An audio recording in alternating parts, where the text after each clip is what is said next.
ఒక వయస్సులో చాలా అందంగా కనపడినటువంటి వస్తువు ఒక వయస్సు దాటిపోయిన తరువాత అందవికారంగా మారిపోతుంది. ఇవాళ చెట్టుకు పూసిన పువ్వు ఎంతో అందంగా కనపడుతుంది, అదే పువ్వు రేపటికి వడిలిపోయి అందవికారంగా తయారైపోతుంది. సృష్టిలో ఏ వస్తువు యొక్క అందమైన కాలం హరిస్తుంది.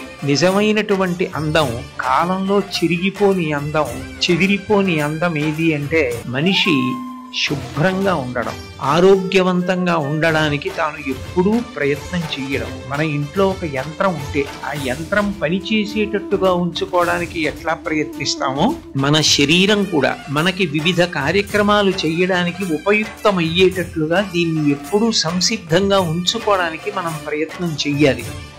ఇందులో ప్రధానమైనటువంటి విషయం బాహ్య శౌచంలో మంచి ఆహారం తీసుకోవడం. చిన్నతనం నుంచి పిల్లలందరూ కూడా ప్రయత్నపూర్వకంగా అలవాటు చేసుకోవలసిన విషయం, అమ్మ చేతి అన్నం కన్నా కూడా గొప్పది ఈ సృష్టిలో ఇంకొకటి ఉండదు.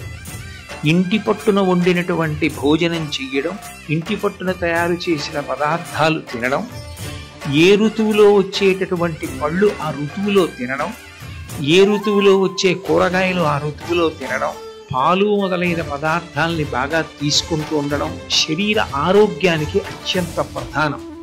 మీరు ఎంత బాగా చదువుకోండి, మీరు గట్టిగా ఒక అంతస్తు మెట్టు ఎక్కలేకపోతే, మీరు ఒక గంట సేపు నిలబడలేకపోతే, ఒక గంటన్నర సేపు మీరు మాట్లాడలేకపోతే, అప్పుడు మీరు ఎంత చదువుకున్నప్పటికీ కూడా మీ శరీరం మీకు సహకరించట్లేదు కాబట్టి మీరు సమాజానికి ఉపయుక్తం కాలేదు. మీరు బాగా ఉపయోగపడడం అన్నది ఎప్పుడు సాధ్యమవుతుంది అంటే మీ శరీరం మీకు సహకరించడం బాగా ఉండాలి.